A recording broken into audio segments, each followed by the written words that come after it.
सहयोग एवं प्रतिस्पर्धा। ए बुआ ध्यान दीजिए, समूह की प्रकृति, संरचना एवं प्रकार। मतलब मनोविज्ञान टॉपिक संख्या 16 है।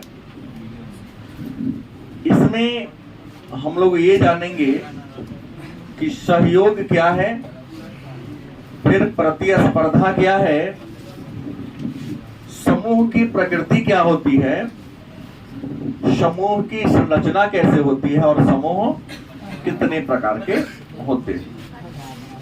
सबसे पहला प्रश्न आया, सहयोग क्या है? सहयोग क्या है?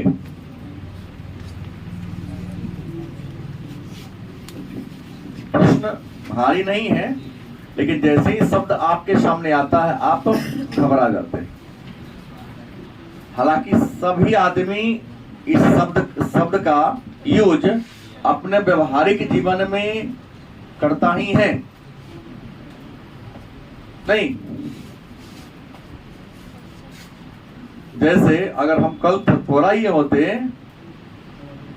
क्या जी, उतना इंसान खाता है।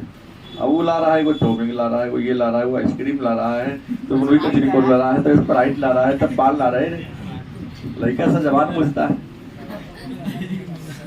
मेला गए थे पौड़ी। अब जितना था, अगर सबके हाथ का एक आइटम खा लेते, 2 दिन कोचिंग। हाँ, ना बुझे बात। ये बच्चा लोग सोचता कि सर जी हमने लिखा ना, ये अंग है। हाँ हाँ। तो प्रश्न है कि सहयोग क्या है? वही तो हुआ कि अरे आया तो एक देर में पालता है। जैसे कोई आप काम कर रहे हो, एक काम है, जैसे मान लो कि सड़क बनाना हो। अगर एक इंसान सड़क को बनाएगा तो बनाने में लंबा समय मिलेगा। अगर आप जितने दोस्त हैं या गांव के जितने लोग हैं, सब मिलजुल कर साथ में काम को करते हैं तो क्या कहलाएगा? मतलब किसी एक लक्ष्य को पूरा करने के लिए समाज के सभी लोग मिलजुल कर यदि काम को करता है तो उसी को क्या कहते हैं? सहयोग कहते हैं। मतलब सामूहिक लक्ष्य को प्राप्त करने के लिए। गलत किसे? जैसे क्रिकेट जीतेगा तो द्रविड़ नहीं जीतेगा, कोहली नहीं जीतेगा। नायका साहब का नाम मुझे नहीं पता, क्रिकेट पर रुचि इसलिए द्रविड़ पुराने खिलाड़ी का नाम मैंने बोल दिया। सौरभ गांगुली, सचिन तेंदुलकर, ये सब पुराने खिलाड़ी है, नाम इनका सुने हैं हम लोग। हाँ भाई, युवराज सिंह है, जो भी हो। लेकिन इंडियन क्रिकेट टीम भले ही 15 प्लेयर होते हैं, खेलते मैदान में 11 आदमी, लेकिन 11 आदमी के कुशल नेतृत्व में गलत किसे? भारत अगर किसी मैच को जीत जाती है तो क्या कोई कहता है कि युवराज सिंह जीता, कोहली जीता, कौन जीता? मतलब किसी सामूहिक लक्ष्य को पूरा करने के लिए, ठीक है, भारत, मेरा सेंस गठबंधन पार्टी से नहीं है, मेरा सेंस भारत, जो संविधान के अनुच्छेद 1 में लिखा, India that is Bharat, India not India, India only Bharat, it called union of state. Bharat, जिसे ब्रिटिश काल में इंडिया भी कहा जाता था, उसे राज्यों का संघ कहते हैं। ये तो यूरोपियनों ने नाम दे दिया इंडिया। मालूम है, इंडिया के खतरनाक शब्द का अर्थ नहीं ये करना चाहिए जिसके माता पिता का पता ना हो। अंग्रेज हर कार्य को, हाँ वो अलग है, सिंधु को और अपना कहेगा हिंदुस्तान, यूनानियों ने रखा था ना इंडिया। फिर जो भी हो, हम इंडिया मीन्स भारत वाला इंडिया। गठबंधन पार्टी की इंडिया के बाद मैं राजनीतिक दल नहीं हूं, न राजनेता हूं। तो मैंने कहा सहयोग क्या है? किसी एक लक्ष्य को या साझे लक्ष्य को पूरा करने के लिए अगर सभी लोग मिलजुल कर सामूहिक रूप से क्या करते हैं, प्रयास करते हैं, तो उसे क्या कहेंगे? और याद रखेंगे, सहयोग का पुरस्कार कैसा होता है? याद रखेंगे सामूहिक पुरस्कार होता है। तो अगर कोई जीतेगा तो किसी एक का नाम नहीं लिया जाएगा। ठीक है, कोई बैटिंग अच्छा किया है, कोई बॉलिंग अच्छा किया है, कोई फील्डिंग अच्छा किया है, तो उसके एक काम के लिए अलग पुरस्कार मिलेगा, लेकिन पूरा जीतेगा तो भारत टीम जीतेगा। गलत कि सही? तो प्रश्न क्या हुआ? सहयोग क्या है? बड़ी आसान प्रश्न है। किसी सामूहिक लक्ष्य को, किसी साझे लक्ष्य को पूरा करने के लिए अगर सब मिलजुल कर प्रयास करते हैं तो उसे क्या कहेंगे? सहयोग कहेंगे। और सहयोग का पुरस्कार कैसा होता है? अब एक और आ जाता है छोटा सा प्रश्न सहयोग से जुड़ा हुआ बात कि सहयोगी लक्ष्य क्या है? सहयोगी लक्ष्य क्या है? सहयोगी तो किसी को हेल्प करने का जो आपका उद्देश्य होता है, किसी को मदद करने की जो आपकी मनसा होती है, मदद करने की उसी मनसा को हम क्या कहेंगे? सहयोगी लक्ष्य कहेंगे। क्या कहेंगे? किसी को हेल्प करने की, किसी को मदद करने की जो लक्ष्य होती है, जो मनसा होती है, उसी लक्ष्य या मनसा को क्या कहते हैं? सहयोगी लक्ष्य के नाम से। जैसे देखिए, कुछ लोग प्रवचन देते हैं, करते कम है। नहीं, दान के सेंस में सहयोग करने की बात है। अरे देखो ना, कर नहीं दे रहा है यार, तुम क्यों नहीं कर सकते? सड़क पर कोई घटना घट गई, आजकल तो जमाना देख रहे हैं, वीडियो बनाने में लगते हैं, वीडियो वायरल करने में लगते हैं। मानवता यही है? नहीं। पहले अपने मोबाइल को कहाँ रखना है? पॉकेट में रखना है, और अविलंब घायल व्यक्ति को उठाकर कहाँ ले जाना है? तो बिना जान पहचान के, बिना किसी स्वार्थ को, किसी को हेल्प पहुंचाने वाला, मदद करने वाला जो लक्ष्य होता है, जो उद्देश्य होता है, उसी को हम सहयोगी लक्ष्य। अब प्रश्न होगा दूसरा, प्रतिस्पर्धा क्या है? प्रतिस्पर्धा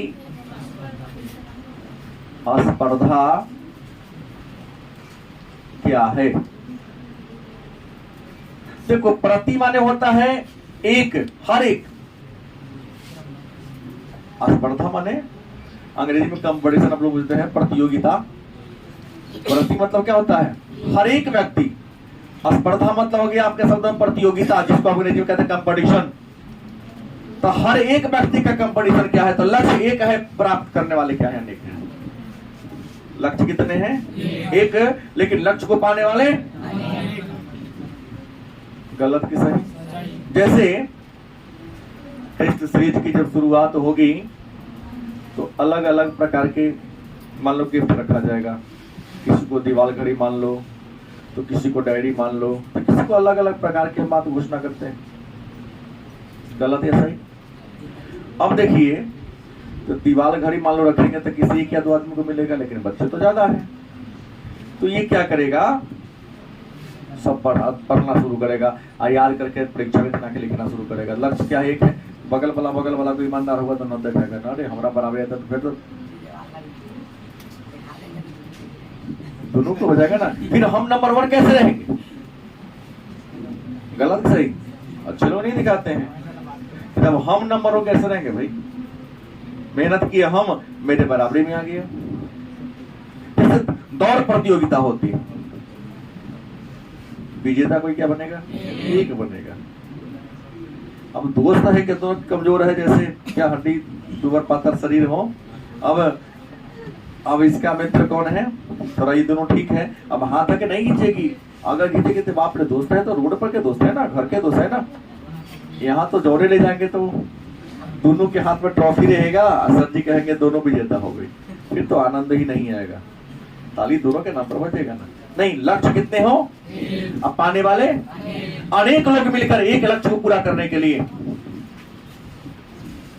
जब क्या करते हैं? प्रयास करते हैं। तो एक लक्ष्य को पूरा करने के लिए जब अनेक लोग प्रयास करता है तो उसी को कहते हैं। और याद रखेंगे, प्रतिस्पर्धा का पुरस्कार कैसा होगा? एकल होगा। प्रतिस्पर्धा का पुरस्कार क्या सामूहिक होगा? तो जीतेगा उसी को ना मिलेगा। तो उम्मीद है समूह क्या है, प्रतिस्पर्धा क्या है, इन दोनों बातों का आप लोग जान गए और जानने में परेशानी नहीं हुई होगी, समझ में आया होगा उम्मीद करता हूं। अब मन में प्रश्न होगा कि सहयोग और प्रतिस्पर्धा पर काम करने वाले मनोवैज्ञानिक कौन थे? तो सहयोग और प्रतिस्पर्धा के बारे में काम करने वाले जो विद्वान थे उसका नाम था ड्यूस।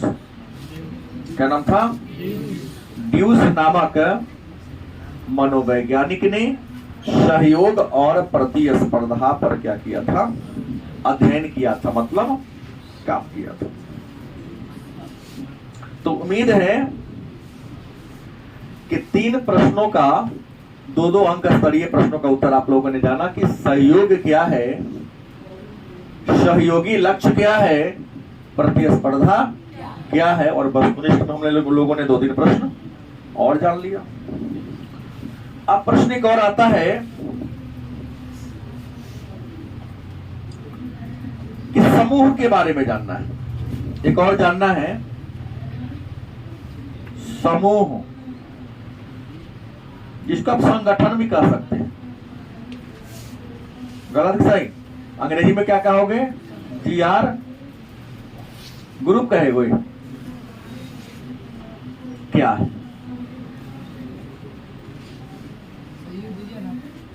तो यूएन है। अच्छा वो छूट गए, GROUP ग्रुप। क्या है? बात यही हुआ। समूह क्या है? समूह को हम संगठन भी कहते हैं, अंग्रेजी में क्या कहते हैं? समूह क्या है? समूह कहते किसे हैं? फिर बाद में जानेंगे समूह के प्रकार होता क्या है। बड़ी आसान है। 2 या 2 से अधिक व्यक्ति आपस में मिलजुल कर एक अलग विचार का निर्माण, समूह एक प्रकार का विचार होता है। इतने बच्चे हैं मेरे सामने, लेकिन अलग अलग सबकी खास मित्रता होगी। गलत सही? आपका जिनसे विचार बनता है, जिनसे विचार आपका मिलता है, आप उसी के इर्द गिर्द रहना पसंद करते हैं और उसी से मिलते जुलते हैं। तो 2 या 2 से अधिक व्यक्ति आपस में मिलजुल कर जब एकत्रित होते हैं तो उस एकत्रित होने से जो संस्था बनती है उसी संस्था को समूह, संगठन, अंग्रेजी में ग्रुप के नाम से जानते हैं। समूह के निर्माण पर एक विद्वान है शेरिफ। क्या नाम है? शेरिफ नामक एक विद्वान जो नवतः ग्रीष्म काल में अपने ग्रीष्म काल में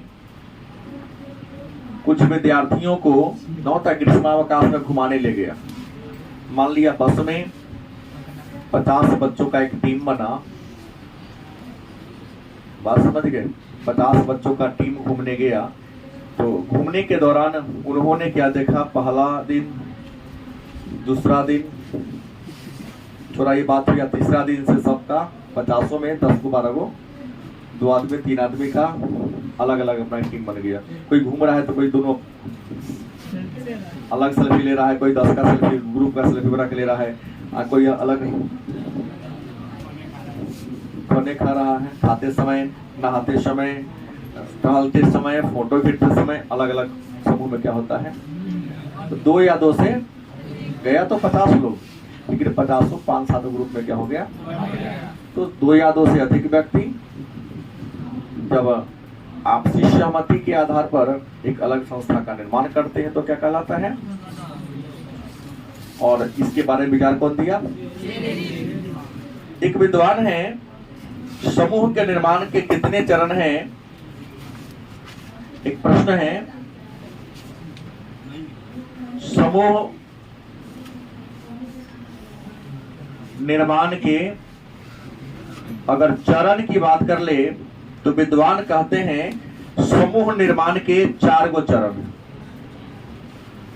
समूह के निर्माण के मतलब समूह बनने के कितने चरण हैं? 4। समूह बनने के लिए पहला होना चाहिए क्या? तो मित्रता निर्माण। मित्रता समूह निर्माण के पहला चरण में क्या होता है? मित्रता का निर्माण होता है। मित्रता के निर्माण में के बाद क्या होता है? समूह का निर्माण होता है। तीसरा नंबर में क्या होगा? अंतर समूह प्रतिस्पर्धा। अंतर समूह प्रतिस्पर्धा। और चौथा क्या होता है पूरा? अंतर समूह, हाँ सहयोग। अंतर समूह। प्रश्न आया कि समूह के निर्माण के कितने चरण हैं? वस्तुनिष्ठ होगा 4 चरण है। पहला क्या है? समूह के निर्माण में सबसे पहले आपको एक दूसरे के साथ मित्रता होती है।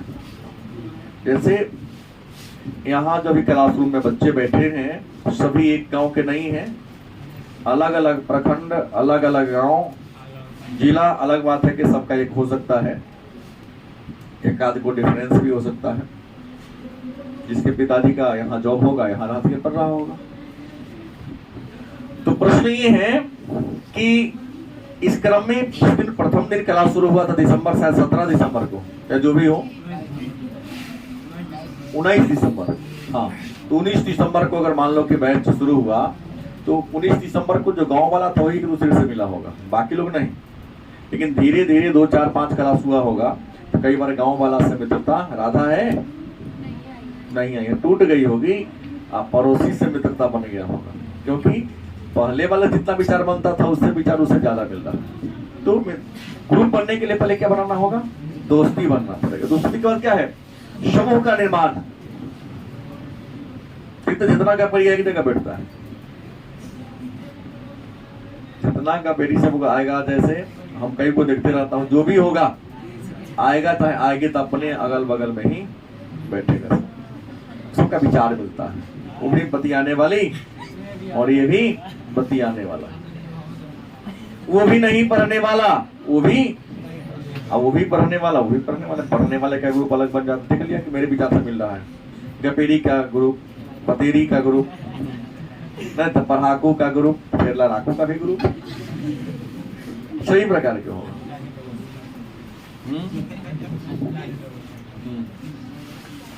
अंतर समूह प्रतिस्पर्धा ग्रुप बन जाता है तो प्रतियोगिता करेगा। आप लोग करते हैं, मैं जानता हूं, ग्रुप बना ले प्रतियोगिता करते हैं, थोड़ा से ज्यादा हमारा नंबर आएगा। अभी देखिएगा जब टेस्ट सीरीज चलेगा तो वहां भी ग्रुप बन जाएगा, मिला लेगा, करे हम लोग 10 गोरे का अलग बल टाइम में आओ, वहां पर टेस्ट सीरीज देख। अब बाद में सबसे पूछेगा सर हम लोग बनिया है क्यों बनिया है, मतलब कंपटीशन करता है। जब समूह बन जाएगा तो एक समूह दूसरे समूह से क्या करेगा? कंपटीशन, मतलब ये जानने का प्रयास करेगा कि मैं उससे क्या हूं? श्रेष्ठ हूं, हमारा आदर्श उससे क्या है? श्रेष्ठ है। और अंतर समूह से हो कभी कभी क्या करेगा? हम तुम्हारे ग्रुप का हेल्प किए, तुम भी हमारे ग्रुप का क्या करो, ये होता है। अब है सहयोग एवं प्रतिस्पर्धा के निर्धारक तत्व। एक नया प्रश्न है, सहयोग एवं प्रतिस्पर्धा के निर्धारक तत्व, मतलब समूह और प्रतिस्पर्धा और सहयोग के निर्धारण करने वाले तत्व कौन है? तो पहला तत्व है पारितोषिक संरचना। क्या है? पारितोषिक संरचना, मतलब पुरस्कार। देखिए हम किसी का सहयोग या किसी से कंपटीशन क्यों करते हैं? क्योंकि आपको पुरस्कार का लाभ होता है। किसी को हेल्प कर देंगे तो अच्छा नाम हो गया तो ही पुरस्कार है। तुम्हारे पर्सनालिटी के बारे में लोगों का पॉजिटिव सेंस मन में आ गया तो भी एक प्रकार का पुरस्कार। पुरस्कार का मतलब केवल पैसा नहीं होता है, अच्छे सेंस में तुम्हारा गुणगान भी समाज में होने लगे तो यह सबसे बड़ा पुरस्कार है।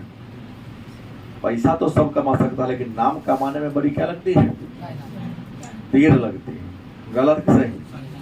तो पुरस्कार पाने के लिए, पुरस्कार पाना समूह के पहला निर्धारक तत्व है। दूसरा क्या है? अंतरवैयक्तिक संप्रेषण। यही ना है अंतवैयक्तिक, अंतवैयक्तिक संप्रेषण। पूछा गया प्रश्न 2 अंक के अंतवैयक्तिक संप्रेषण क्या है? अंतवैयक्तिक संप्रेषण क्या है?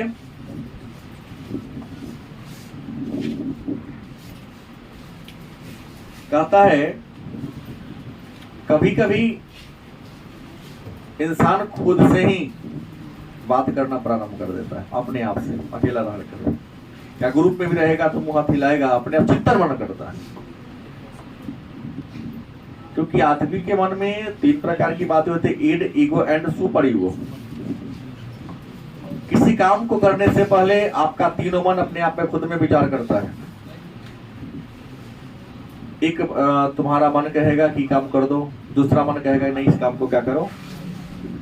अगर आपके अंदर ईड की भावना होगी तो आप गलत काम ज्यादा करेंगे, लेकिन सुपर ईगो की भावना होगी तो अपना हानि सह के भी, लॉस सह के भी गलत काम को क्या करेंगे, नहीं कर। मतलब काम को करने से पहले जगह, स्थान, अपने पारिवारिक पृष्ठभूमि और अपने मान सम्मान को ख्याल रख के काम कदम को उठाएंगे।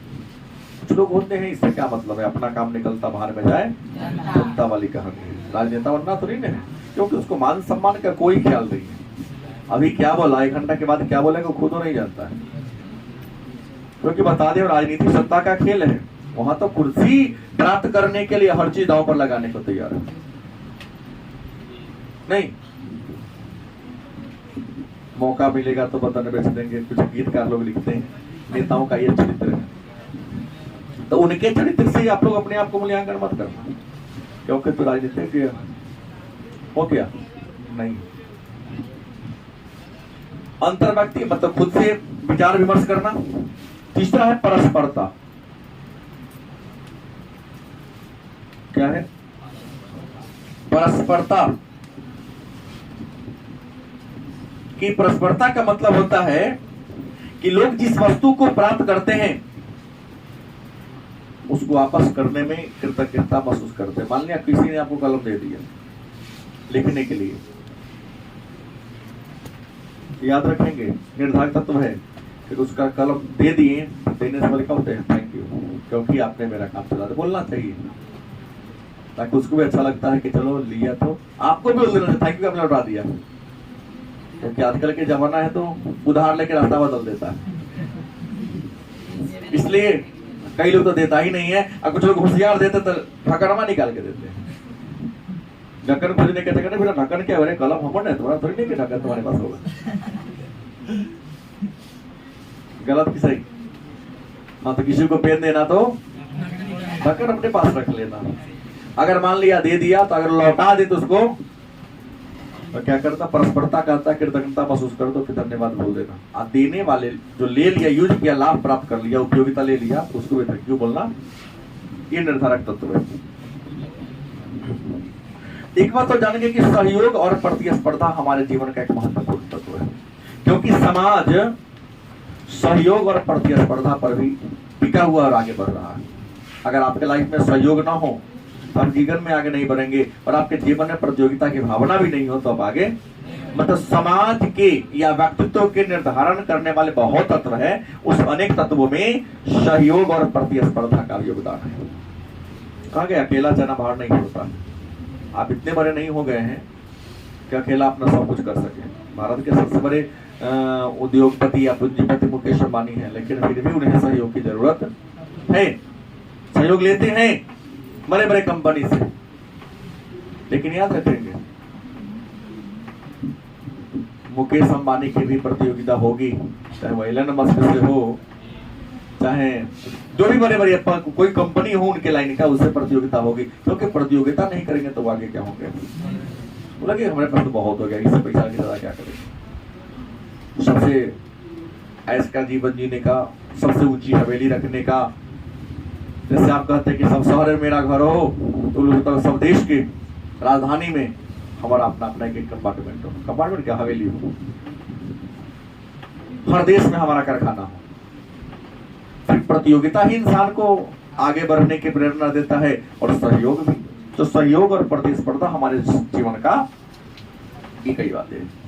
अब समूह क्या है ये जान गए। एक प्रश्न आता है कि समूह की विशेषता क्या है। समूह की, हर समूह का कुछ न कुछ तो विशेषता होगा। समूह की पहली विशेषता कि सबका लक्ष्य समान होता है। समूह की पहली विशेषता क्या है। यहाँ साइंस वाले कोई होगा तो समूह नहीं बन पाएगा, क्योंकि उसका लक्ष्य अलग है, आपका लक्ष्य क्या है, आपका सोचने का तरीका अलग है, उसके सोचने का तरीका। समूह की पहली विशेषता क्या है कि इसमें लक्ष्य सबका एक समान होता है। दूसरी विशेषता है कि समूह एक दूसरे को हेल्प करती है। अगर आप ग्रुप में रहेंगे तो कभी आपत्ति और विपत्ति होगी तो समूह आपको क्या करेगा, हेल्प करेगा। तीसरी विशेषता है आपके जरूरत को पूरा करेगा, क्या करेगा। और चौथी खासियत है समूह आपको निर्भीक होने का, बिना डर के खड़ा होने का एक गारंटी देता है। गलत कि सही। मतलब आपने कहा कि जब समूह की विशेषता क्या, तो अपना मन में सोच सकते कि समूह आपके लिए क्या क्या करता है, सब आप लिख दो। एक प्रश्न और आता है, भीड़ क्या है। भीड़ क्या है, याद रखेंगे। मेला भीड़ के उदाहरण है, बाजार भीड़ के उदाहरण है, लेकिन कोचिंग क्लास विद्यालय भीड़ के उदाहरण नहीं है। यहां भी बहुत सारे लोग हैं। भीड़ क्या है, कहता वैसी स्थिति जिसमें बहुत कम जगह पर, बहुत छोटे जगह पर या कम जगह पर, बिना किसी लक्ष्य के, बिना किसी उद्देश्य के, मतलब अलग अलग लक्ष्य के लोग, अलग अलग उद्देश्य के लोग एक जगह क्या होते हैं, एकत्रित हो जाते हैं। बिना किसी, अलग अलग लक्ष्य के लोग, अलग अलग विचार के लोग नहीं, अलग अलग सोच के लोग अगर बिना किसी कारण से एक जगह क्या हो जाए, क्या कहोगे। जैसे कभी आप उस गांव से आते हो, इस आने के क्रम में क्या देखे होंगे, जगह सैकड़ों लोग यहाँ झूम के नीचे देख रहा है। अभी हम रुकते हो कथी में नौजन लंबाई से कहलाता है। कई बार ऐसा होता है कि दिखने का प्रयास करेगा, हम पूछे कि यहाँ क्या हो रहा है भाई, बड़ी भीड़ है, हम भी नहीं जान रहे थे, यहाँ खड़ा क्यों हो। गलत सही। 15 मिनट से खड़ा है, लमर रहा है अपना काम छोड़ के, लेकिन पता तुमको ठीक है। भीड़ में कोई चोरी करने की वजह से खड़ा होता है, ट्रक पलट गया, कुछ ट्रक वाले को हेल्प करता है, कुछ सामान चुरा के भागता है। एक बेचारा घायल पड़ा हुआ है, उसका पैर दबा हुआ, दूसरों से पॉकेट में से मोबाइल निकाल रहा है। ऐसा होता है। तो भीड़ में सबका लक्ष्य समान नहीं होता। कोई हेल्प करने के लक्ष्य से आता है, तो कोई चोरी के लक्ष्य से आता है, सामान लेने लेकर भागने के चक्कर से आता है। तो बिना किसी कारण के, बिना किसी लक्ष्य के, कम जगह पर बहुत ज्यादा लोग इकट्ठा हो जाए तो उसे क्या कहेंगे, भीड़ के नाम से जानते हैं। एक और 2 नंबर का पूछा गया प्रश्न, श्रोता समूह क्या है। क्या है श्रोता समूह क्या है। श्रोता मतलब क्या होता है, सुनने वाला। श्रोता मतलब क्या होता है, अंग्रेजी में ऑडियंस कहते हैं। अंग्रेजी में क्या कहते हैं, ऑडियंस क्या है। तो किसी की बात को सुनने के लिए, किसी के भाषण को सुनने के लिए, क्रिकेट मैच को देखने के लिए, फुटबॉल को देखने के लिए बहुत सारे लोग एक जगह इकट्ठा हो जाते हैं। बीच ग्राउंड में कोई खेल चल रहा हो, कोई कार्यक्रम चल रहा हो, किसी का भाषण चल रहा हो, और आप वहां बहुत सारे लोग इकट्ठा होकर शांत मन से, प्रसन्नचित्त मन से उसकी बातों को सुन रहा है, तो क्या कहेंगे, श्रोता समूह। या किसी को अगर देखने गया हो तो, जैसे आप लोग श्रोता समूह को, मैं अकेला बोलने वाला हूं, आप लोग चुपचाप क्या कर रहे हो, सुन रहे हो, तो आप क्या कहलाओगे, श्रोता समूह। लेकिन क्रिकेट के मैदान में 11 को प्लेयर, 11 नहीं 13, क्रिकेट के मैदान में एक बार में अगर एम्पायर को छोड़ दिया जाए, कितने लोग होते हैं? 13। 11 को बॉलर पक्ष से है और 2 गो बैटिंग पक्ष से है, वो एम्पायर। 2 गो रहता है एक जगह, तो 2 गो एम्पायर हुआ। फील्ड में कितने लोग होते हैं? 15 लोग रहते हैं। अच्छा लोग, अच्छा बात है, पछताया हमको। 15 लोग रहते हैं। अब बाकी हजारों लोग बगल में, चारों बगल से बैठ कर देखते रहता, फैन रहता है, हमारा लगाते रहता है। क्या पिंटू? पिंटू ने कहा कि सर सब फैन रहता है। कथी के फैन? बांस वाला के तार वाला? बिजली वाला तो न रहता है। श्रोता समूह क्या है? सुनने वाला। एक वक्ता हो, अनेक सारे सुनने, उसके बातों को सुनने के लिए इकट्ठा हुआ हो तो। दर्शक समूह क्या होगा? किसी कार्यक्रम को देखने के लिए अनेक सारे लोग जब इकट्ठा होते हैं तो उसे क्या कहते हैं? दर्शक समूह कहते हैं।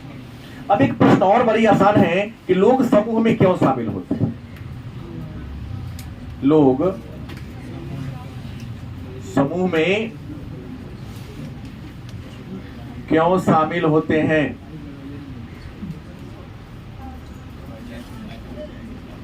लोग समूह में क्यों शामिल होते हैं? तो याद रखेंगे, कोई ना कोई आदमी किसी न किसी कारण से समूह में शामिल होते हैं।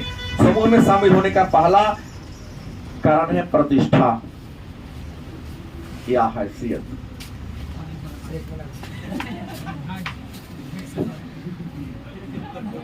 नीतीश कुमार का फोन आया था ग्रुप में ज्वाइन करने के लिए। हमने कहा आप ग्रुप में क्यों शामिल होते हैं? तो ग्रुप में शामिल होने का पहला है आप प्रतिष्ठा। याद रखेंगे, कुछ ऐसे समूह हैं जिसमें जुड़ने, हम फलाने ग्रुप के मेंबर हैं, आपके मान सम्मान प्रतिष्ठा कई गुना बढ़ जाता है। लेकिन कुछ ऐसा को समूह कहेगा फलाना ग्रुप में है तो लोग देखने का नजरिया आपका चेंज हो जाएगा। गलत किसे? तो समूह में मिलने का पहला लक्ष्य क्या है? हैसियत या प्रतिष्ठा। दूसरा क्या है? सुरक्षा। क्या है? ग्रुप में जुड़ेंगे तो लोग देखेगा नहीं इसके ग्रुप में अधिक लोग हैं, इसे अगर पंगा लेंगे तो परेशान कर देगा। तो लोग सुरक्षा के खातिर भी समूह में क्या होता है? शामिल होता है। उसके बाद तीसरा सामाजिक तथा मनोवैज्ञानिक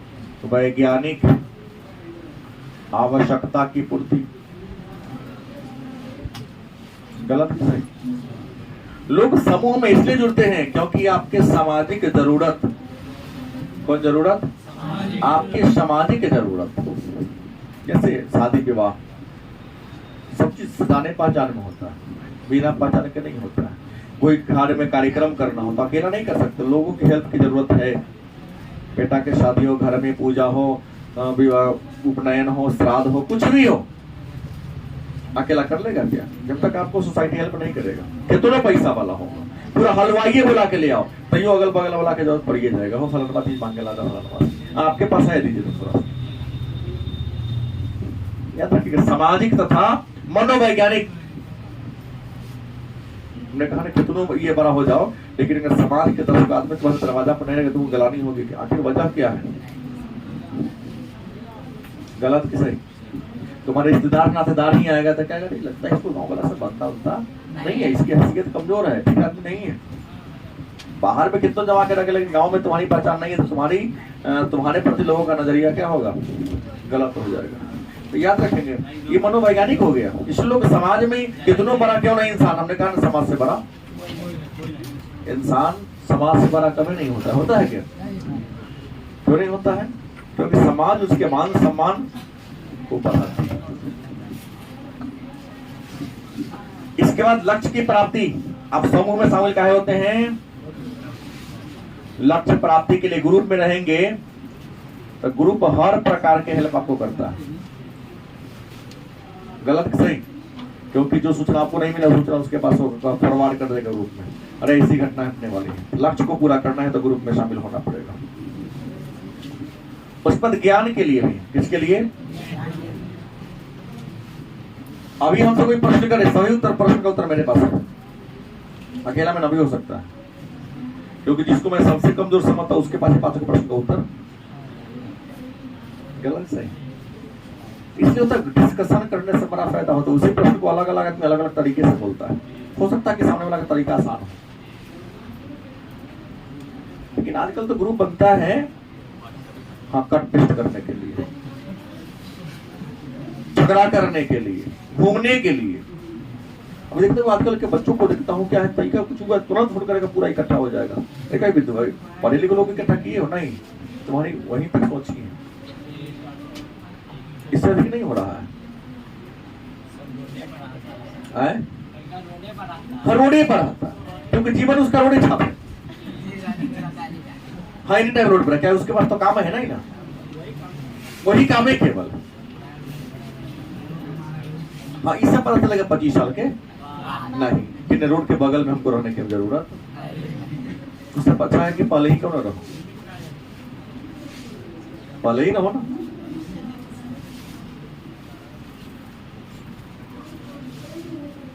बात समझ गए? जैसे परसों के पिताजी का स्वास्थ्य खराब, इससे थोड़ा लेट से पहुंच रहा हूँ। कल गए तो वहाँ चीना पड़ता था नहीं, गए तो बैठे हो जगह, हालांकि तो दूसरे के माध्यम से गए थे, उनकी पहचान अच्छी थी, आपसे पहले वाले था।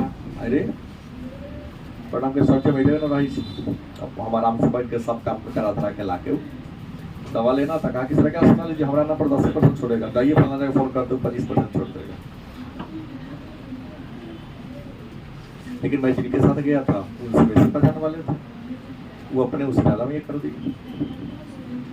इस समूह से फायदा होता है। तो हम लोग का समूह इस टाइप का है कि जहां डिमांड किया 1200 700 दे दिए, चलिए सब बहुत हो गया। मतलब टेस्ट में 50% डॉक्टर का कमीशन होता है, क्या 50% दूसरे बेचे ना, 1200 का 600 ना की जगह 700 दे, 100 वैसे ही दे दिए। तो डॉक्टर लिखा फलाने जगह टेस्ट कराइए, उन्होंने कहा इसकी जगह कराइए। हर टेस्ट में डॉक्टर का आधा हिस्सा होता है। वो भी खुश, हमरो 500 बच गया, हम भी खुश, उनके मान सम्मान में वृद्धि हो गई, लेकिन उनका बहुत बड़ा एहसान मेरे ऊपर हो गया। तो ये समूह से पहचान से खूब फायदा होता है। आप चकवा से पहचान रहोगे नहीं तो ये मारपीट में तो फायदा करेगा, लेकिन इन चीजों में फायदा नहीं करेगा। भाई करेगा नहीं, अच्छे लोगों तक उनकी पहुंच नहीं होगी। अच्छे लोगों की पहचान अच्छे लोगों से होती है। इंसान गलत होगा तो उसकी पहचान किससे होगी? गलत से होगी। और एक बात और रखिएगा कि छठा बात यह है कि आपके आत्मसम्मान में बढ़ोतरी होती है। गलत कि सही? समूह से आत्मसम्मान की बढ़ोतरी होती है। अब एक समूह की अवधारणा की बात करें, किसकी? समूह की अवधारणा। तो समूह की अवधारणा पर टकमैन नामक विद्वान ने विचार दिया था, और टकमैन ने समूह के 5 अवधारणा के बारे में क्या किया था? चर्चा किया था। समूह की कितने अवधारणा है? 4, क्योंकि समूह में कुछ अलग अलग छोटी छोटी क्या होती है? बातें होती है। तो हम लोगों ने यहां तक पढ़ा समूह की अवधारणा से। जो आगे का टॉपिक है अगले क्लास में क्या करेंगे? चर्चा करेंगे, क्योंकि समूह के प्रकार अभी नहीं पढ़े।